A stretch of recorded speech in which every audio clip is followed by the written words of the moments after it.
Look, on a weekend like this is an obvious thing to say, but let me say it again. You have just one life. Okay, one life. That's it. Don't waste it. Don't squander it. Do something significant with it. Pursue something heavy with it. Do something glorious with it. Now, what are you to do if you're thinking, I want to do something glorious with my life, something significant and heavy. Don't want to waste it. I want to pursue glory. How do I do that? Well, here are some things not to do. Okay? Ken Edward of London desired glory. Ken wanted to cover himself in glory, but the problem was Ken wasn't exceptional at very much, except he had an iron gut. He had an iron gut. So to pursue glory, he sat down and in 1 minute, he ate 36 cockroaches and has now covered himself with that glory of the world record, and he can keep it. He can keep it. That's how he pursued glory. Not to be outdone, Paul Hunn, also of London, desired being in the glory of the Guinness Books of Records, and he went down to their offices and sat in front of their sound recording machine and registered a burp at 104.9 decibels, which is about the loudness of a chainsaw, and so-called covered himself in glory. Not to be outdone even, Josh Werner from Connecticut in the United States. He wanted to cover himself in glory, and he thought about, of all things, what is the deepest insertion of a finger into a nose? And he inserted his finger 6 centimetres into one of his nostrils and now holds the world record for the deepest nose pick, I think is probably what we should probably call that. And he's probably got the most records for the most amount of nosebleeds as well, I'd imagine, but that wasn't mentioned. Now, all these men, right, they're pursuing glory, they have a desire to glory, but they have pursued it in a very odd way. But that desire they've got, or that ambition they've got, is they don't want to waste, or they want to pursue glory. They want to be known for something. They don't want to. We don't want to waste our lives. We want to do something significant for it. But where is the glory worth pursuing? Because burp records and eating cockroaches may have a strange, somewhat glory to it, right? But it's not significant, and it's not glory that lasts. And in the end, honestly, it's false glory, isn't it? That kind of glory is to be pitied, not revelled in. So where is the glory that is worth it, that is worth pursuing? When you don't want to waste your life, the one life, and you want to pursue the right thing, glory, where is the glory worth pursuing? Now, to get us started on this, and you might have thought I would have started like this a couple of nights ago, but I want us to think just about the word glory itself. Because it is actually it's a common word, but it's a strange word. It's a little bit of an unusual word. But I want us to think about the word glory and what the word glory itself means. I think even though it's an unusual word, we have a sense of it. We have a gut feel that's very accurate about it. And to test how good your gut feel is, I'm going to ask you a few questions. So you can discuss this with the person next to you. I won't give you long. But I want you to kind of discuss the answer to this question. Okay, I've got about 3 or 4 questions for you. One, here's the first one. When a person says, they were my glory days, what do you think they're meaning? What are they getting at? Talk to the person next to you. They were my glory days. What are they getting at? Okay, chat with the person next to you. Right, yeah, that'll do. We're just testing your gut feel. So if I said, they were my glory days. What is someone's meaning when they say that? Just call out some answers you've got. Best days. They were my best days. Yep. They were my memorable days. I was at my prime. I was at my prime in those days. That's when I was at my best. Something like that. Okay, you got a good feel for it. What about when someone says, discuss again, when someone says, her hair is her glory. I was going to say, is it his muscles are his glory? But her hair is his glory. Which way do you want to go? Her hair is her glory. Chat again. I know I'm on dangerous ground here. Her hair is her glory. What is someone meaning when they say that? Chat with the person next to you. Let's see what we got. What have you got for her hair is her glory? What are we meaning by that? What? She loves her hair. Okay, yeah. It's like a crown. Did I hear that? Like a, yep. Someone else over here? It's distinctive. It sets her apart. She looks the best she can look. It's striking. It's amazing. We're talking about Todd's hair at the moment. It's going fantastic. That's his glory. Yes, that's it. We hear this in like my favourite sport was cricket, right? And occasionally you hear the commentators go, "Oh, that was a glorious shot." And you go, "What do they mean by that?" Just call it that. Just go, "What do they mean by that?" It's a glorious shot. What are we meaning? Perfectly executed. It was the text. That's the shot you put in a textbook. It was that good. It was a phenomenal. People build their reputations on cricket shots like that. Mark Warren, depending on your age. That's right. You've got a good sense. The glory. This is. It's sensational. It's the best. It's the prime. It's the pinnacle. It's that kind of sense. Interestingly, to know that in the Hebrew, the word for glory at its root is the word heavy. When something is glorious, it is heavy, it is weighty, it is significant. And so if you were to ask, where is the glory? You're effectively asking, where is the heavy? Where is the weighty, substantial, significant things of life and existence? Where is the glory?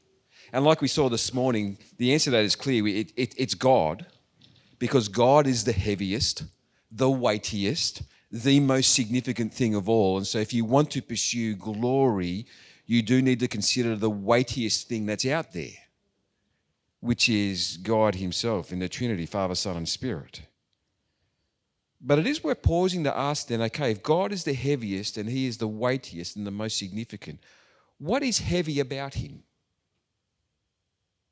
What is the heavy for God? Where is the heavy?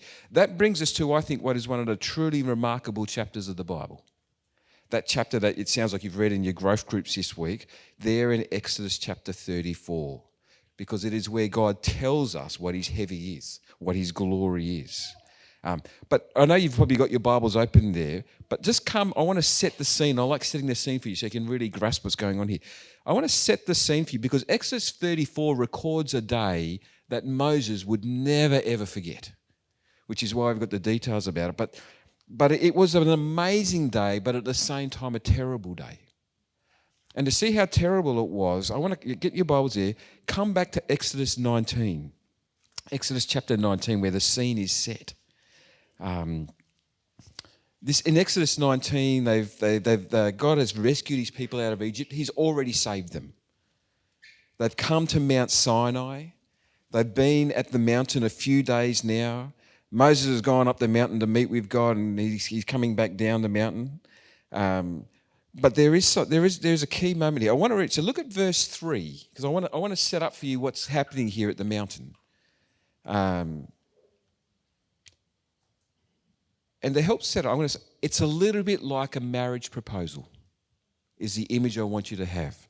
Look at this in chapter 19, verse 3. It says, "Then Moses went up to God, and the Lord called to him from the mountain and said, 'This is what you are to say to the descendants of Jacob, and what you are to tell the people of Israel. You yourselves have seen what I did in Egypt, and how I carried you on eagle's wings and brought you to myself. Now.'"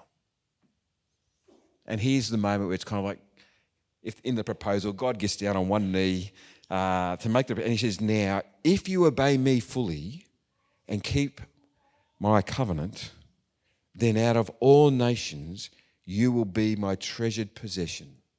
Although the whole earth is mine, you will be for me a kingdom of priests and a holy nation." Here is that moment. Here is God. It's kind of like on bended knee making a proposal. He said, out of all the women in the world, out of all the nations of the world, out of all that, will you be my treasured possession, be my bride, be my people. And forsaking all others, be faithful and true to me. It's got that kind of proposal moment to it. And here's what, verse 7, look at verse 7, here's the response. So Moses went back and summoned the elders of the people and set before them all the words the Lord had commanded him to speak. What did the people say? Verse 8, the people all responded together, "We will do everything that the Lord has said." So Moses goes back up the mountain and brings the answer back to God. But it's kind of like the wedding's on. God has proposed, the people have accepted, and therefore it's time for the wedding. And as you read the rest of the chapter, you can see it's a little bit like a wedding because all this preparation needs to be done to get ready for the big day. So look at verse 9, it continues, verse 9. Then the Lord said to Moses, I'm going to come to you in a dense cloud so that the people will hear me speaking with you and will always put their trust in you. Then Moses told the Lord what the people said. And the Lord said to Moses, go to the people and consecrate them today and tomorrow. Have them wash their clothes and be ready for the third day, because on that day the Lord will come down on Mount Sinai in the sight of all the people. And you can hear he's going, get yourself ready. Get the people ready. In 3 days from now, the wedding's on. Get them clean. You'll see as you read on. There'll be stuff there about abstain from certain things, don't touch the mountain, prepare yourselves. And look at verse 16. Here it is, the wedding's picked practically on now. On the morning of the third day, there was thunder and lightning and a thick cloud over the mountain and a very loud trumpet blast. Everyone in the camp trembled. Then Moses led the people out of the camp to meet with God, and they stood at the foot of the mountain. Mount Sinai was covered with smoke because the Lord descended on it. The smoke billowed up like the smoke of a fire in a furnace. And the whole mountain trembled violently. As the sound of a trumpet grew louder and louder, Moses spoke, and the voice of God answered him.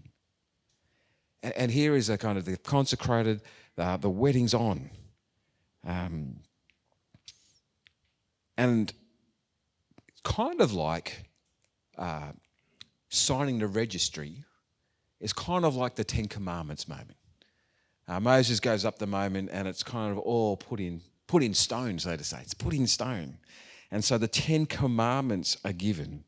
And at the end of the 10 Commandments, if you flick the page now, I'm in Exodus chapter 20. Exodus chapter 20. And look at verse 22. Because as the ceremonies happened, there's been a sprinkling of blood, a covenant has been made that's been signed in stone. And in verse 20... verse 22, so Exodus 20, verse 22, it says, Then the Lord said to Moses, tell the Israelites this, you have seen for yourselves that I've spoken to you from heaven. Do not make any gods to be alongside me. Do not make for yourselves gods of silver or gods of gold. He's effectively saying there, I've chosen you out of all nations. We are now in a covenant relationship. Now, there ought not to be any adultery. There ought not to be flirting with other gods. There ought not to, this is a marriage, like a marriage that we are in. Now, you need you to feel that context. So now in your Bibles, when you flick over with me back to now Exodus 30.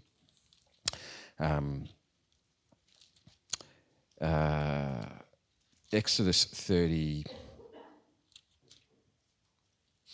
32. Exodus 32.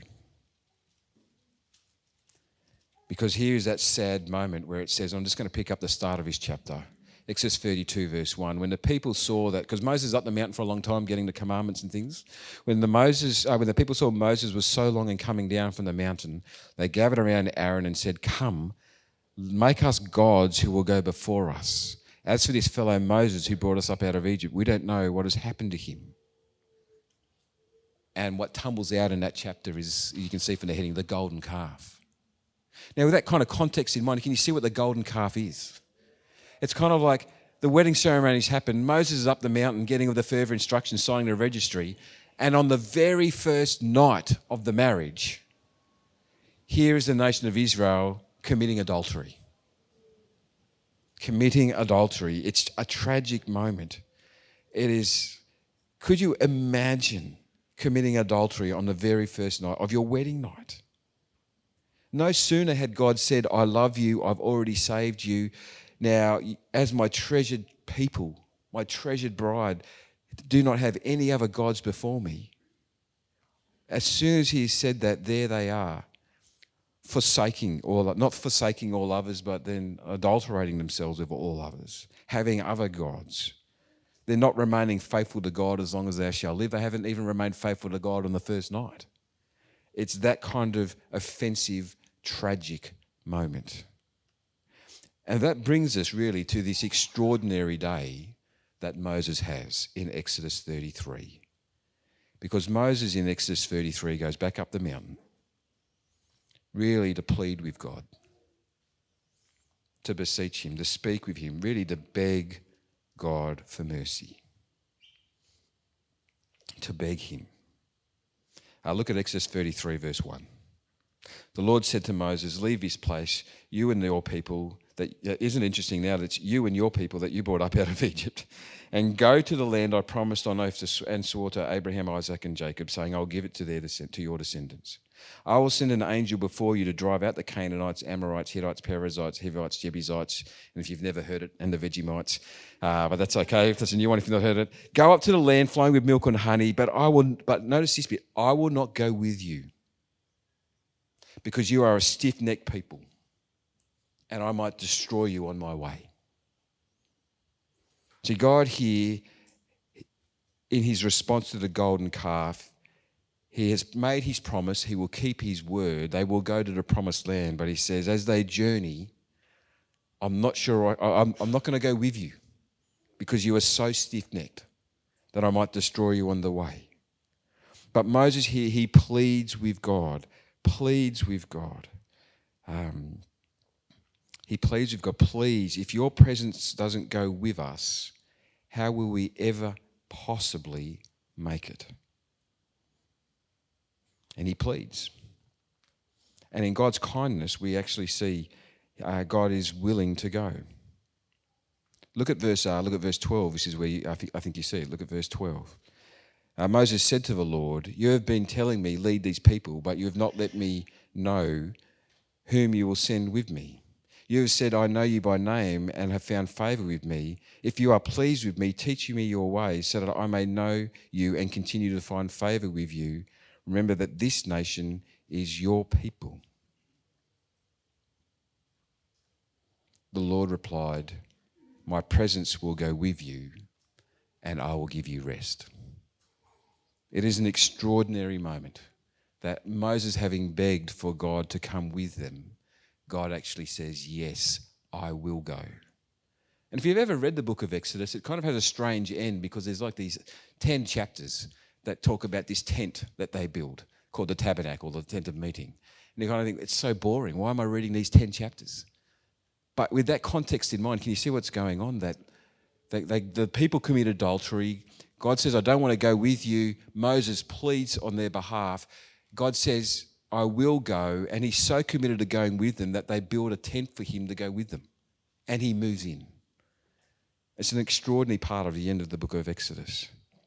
But having been emboldened by God's promise to go with them, despite the stiff-neck of the people, this is where it almost feels out of left field that in Exodus 33 verse 18 there, after the Lord said to Moses, I will do everything you've commanded, I'm pleased with you, I know you by name. Then Moses, look at verse 18, out of left field, then Moses says, now show me your glory. And I kind of go, what? That's an intriguing question. He's worried about getting to the promised land. They can't make it. God has to go with them. God doesn't want stiff-necked, but then he relents and he's willing to go with them.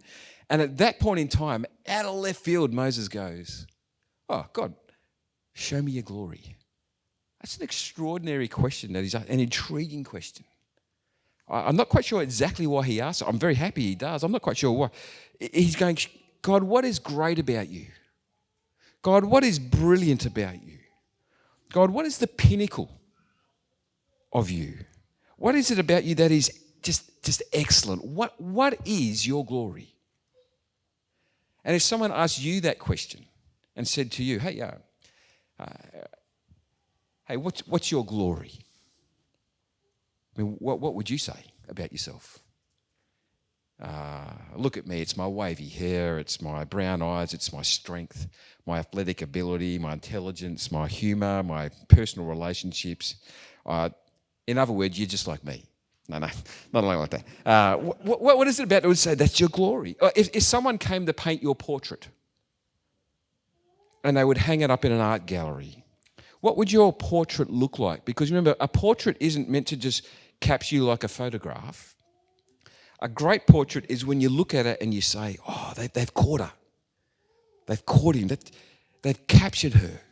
That's it. That's exactly what she's like. Even though it actually might be a little bit, say, disfigured, might not be in the right perspective or something like that, a great portrait captures someone, captures the essence of someone, captures their personhood, their personality, and you see their glory. And Moses is asking God, what is your glory? What is it about you, God, that if I walked down the street and went round the corner and bumped into you, I'd just say, oh, that's got to be God. That's got to be him. I recognize that anywhere. I mean, that's a hard illustration to use because whenever in the Bible anyone does have any remoteness of bumping into even just the angel of the Lord, they fall down dead because they recognize his glory immediately. But what is it that they recognize? What is God's glory? Well, God answers Moses' question by saying, look at verse 19, and I'm sure you've read this in your small groups this week. But then the Lord said to Moses, I will cause all my goodness to pass in front of you, and I will proclaim my name, the Lord, in your presence. And I will have mercy on whom I will have mercy, and I'll have compassion on whom I have compassion. But he said, you cannot see my face, for no one may see me and live. And then the Lord said, there is a place near me where you may stand on a rock. And when my glory passes by, I will put you in a cleft in the rock and cover you with my hand until I pass by. Then I'll remove my hand so you'll see my back, but my face must not be seen. God is answering Moses by saying, yes, I will show you my glory, but you cannot see me fully. You cannot see my face. For no one may see my face and live. But you will see my glory. There is a rock nearby with a cleft. And you know that song, Rock of Ages, cleft for me. This is where it all comes from, right? There's a cleft in that rock. And I'm going to hide you in that gap, in that cleft. And as I pass by, I will shield you from seeing my face. But I will allow you to see my back and you will see my glory. And you go, what a moment. What a moment. And so Moses does it. And God will pass by Moses. And what is fascinating as we walked in Exodus 34, as Moses gets hidden in the rock, is that when God passes by, what's fascinating is that Moses tells us absolutely nothing of what he saw. All we get told is what he hears. For you see, the pinnacle of God's glory is not his power. It's not his ability to create the world from nothing, although that is glorious. His glory is not in his strength and the control of earthquakes and universes and controlling cosmological events, although there is a glory in that.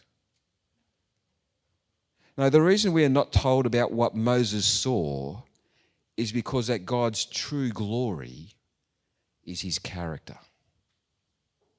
is who he actually is, his name, his personhood, his goodness. And so Moses hides in this rock and God proclaims his glory. And this is what is heard. Look at verse 6. And as he passed, so chapter 34, verse 6, and he passed in front of Moses proclaiming, the Lord, the compassionate and gracious God, slow to anger, abounding in love and faithfulness, maintaining love to thousands, forgiving wickedness, rebellion and sin. Yet he does not leave the guilty unpunished. He punishes the children and their children for the sins of the fathers to the third and fourth generation. See, now show me your glory. What is it that is glorious? Oh, what is glorious? What is weighty? What is heavy about God is that he is the one who abounds in generosity. That in his kindness, he is compassionate and giving mercy. He's the compassionate and gracious God. See what is grace? If you are treating, a good way to think of it, if you are treating someone gracefully, you are treating them better than they deserve to be treated. That is the glory of our God, that he treats us better than we deserve to be treated. That's his glory. That's what's heavy. His glory is that he's slow to anger, doesn't fly off the handle. He's not a dummy spitting God. He is slow to anger, and in his anger he's always right and measured and controlled and just. That is his glory. His glory is that he abounds in love and faithfulness. The reason he is so slow in his anger is because his character is love, maintaining love to thousands and forgiving wickedness, rebellion and sin. And as you read this chapter, knowing this extraordinary and the context, you go, oh boy, doesn't the Israelites at this point in time need this to be God's glory? Don't they need him to be exactly like this in his nature to forgive? While he's willing to forgive and is slow to anger, part of his glory is that he will not take wrongdoing lightly. He still loves justice. And so in verse 7, he will not leave the guilty unpunished. His character is still one of supreme justice and fairness. And the great glory of God is that these two things can be there together. That God's glory is that he at the same time can be the one who will not leave the guilty unpunished, but yet at the same time it's in his very nature to forgive. How can you be those two things at the same time? We'll see that tomorrow at the cross, because that is the glory of the cross where that is revealed. And this is the good news that Israel needed to hear, because they had provoked God. They really need him to be slow to anger. They need him to be willing to forgive. They ought to be asking the question, have we gone too far by committing adultery on the first night? Have we gone too far? We ourselves ought to ask that question of our own lives. Have I pushed way too hard with sin in my life? And an honest reflection is all of us would say, oh yeah, I have. We need it to be God's glory, that he's in his compassionate and gracious character. And friends, if we are to pursue glory in our own lives, we need to remember that we are made in God's image. We are made to reflect God. We can't reflect him in being able to create things out of nothing. But his character, which is the real glory, oh boy, we can reflect that. And this actually really plays into ourselves and our life's work and our identity. See, many people, when they think of who am I, what's my identity, in our world at the moment, they look deep within themselves and go, well, who am I? What are my dreams? What am I going to do? And they desperately try to work out their own identity for themselves by looking in. How backwards is that? We were never made to reflect ourselves, but we need to not look in. We need to look up. God, who are you? I need to look up for my identity because I'm meant to reflect you. And my life's duty is not to be true to me. My life's duty is to be true to God, to reflect him. And if you are going to do that, then if his glory is his character, then you need to be pursuing to become more and more like God in your character. That is how you pursue true glory in this world. And so I do want to ask each of you that as your life is taking its shape and it's taking its course, as you set various goals in your life, where is the heavy? Where is the glory that you are seeking? Surely it's not in some kind of crazy burping record, right? At the end of your life, could it be that the glory you have pursued is just insignificant, not weighty enough, because it was about you and your achievements? I want to warn you about it. Be very aware of the lure of false glory in this world. It is everywhere. I see it in our sporting codes. You know, in our sporting codes at the moment, we used to have awards for best and fairest. Have you noticed what it's become? Best. Who was the best on field? That's all it's become. Because glory is seen in achievement rather than character in our world. And have you noticed in our sporting codes how often the so-called glorious ones, whom we as a nation delight in their sporting achievements, but their character is a train wreck that we just overlook. Don't be fooled, friends. Character is king. You pursue glory by growing in your character to become more and more like God. And friends, that is so freeing, isn't it? I find that freeing. Our world is hell-bent, or is just bent on getting glory through achievements, but that's actually not where the glory is. And as someone who's probably not going to make some great achievements, that's really freeing. I think this has profound effects on how you think about life and career and house. And let me pick some of these up. In the long run, God couldn't care less what you achieve in your career.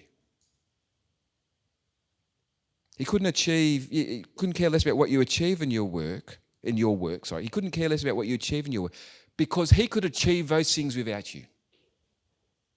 He doesn't need you to do that. He's sovereign enough in his power, he doesn't need you.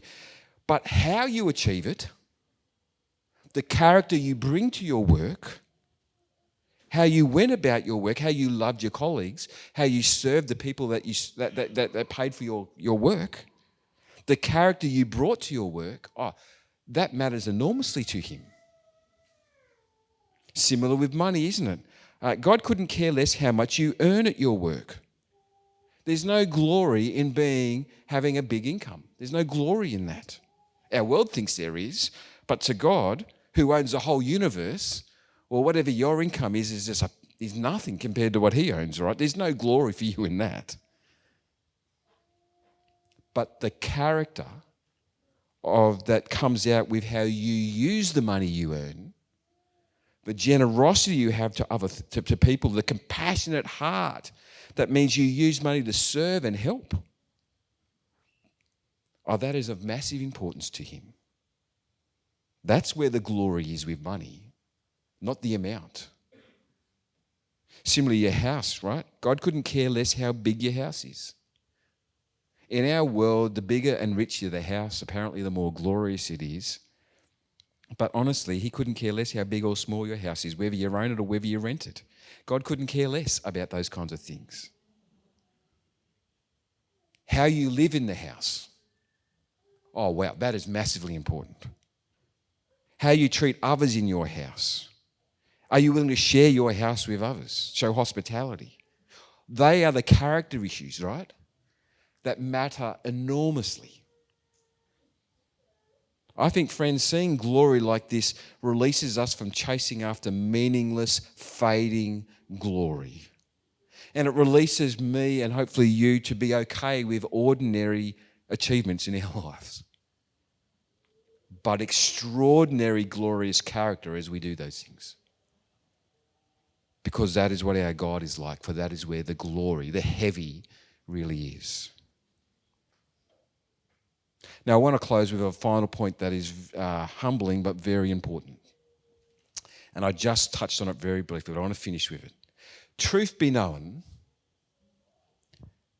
God doesn't need you. You've got to understand that. He doesn't need you. If he was a God that needed you, he wouldn't be a God worth worshipping.